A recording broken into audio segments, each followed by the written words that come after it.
તમારી ઈચ્છા શું છે તે મનમાં સ્પષ્ટ રાખો. આરોગ્ય, નોકરી, લગ્ન, કેસ, સંતાન વગેરે.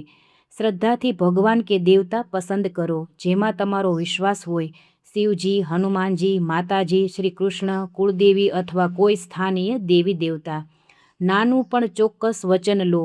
માનતા બહુ ભારે ન હોવી જોઈએ, જેમ કે સાચા દિવસે માનતા બોલો. સવારે સ્નાન કરીને સ્વચ્છ કપડામાં દીવો પ્રગટાવીને શાંતિથી કહો કે હે ભગવાન, મારી આ ઈચ્છા પૂર્ણ થાય તો હું આ માનતા પૂરી કરીશ. રોજ વિશ્વાસ રાખો, ઉતાવળ નહીં. માનતા પછી શંકા ન કરો. વિશ્વાસ રાખવો સૌથી મહત્વનો ભાગ છે. ઈચ્છા પૂરી થાય પછી માનતા જરૂરથી જલ્દીથી પૂરી કરો. જેમ વચન લીધું હોય તેમ જરૂર પૂરું કરવું. જો શક્ય ન હોય તો ફરી ભગવાનને કહો અને વિકલ્પ કરો. વિડીયો ગમ્યો હોય તો લાઇક, શેર, સબસ્ક્રાઈબ કરી કોમેન્ટમાં જય માતાજી જરૂરથી લખજો. જય માતાજી.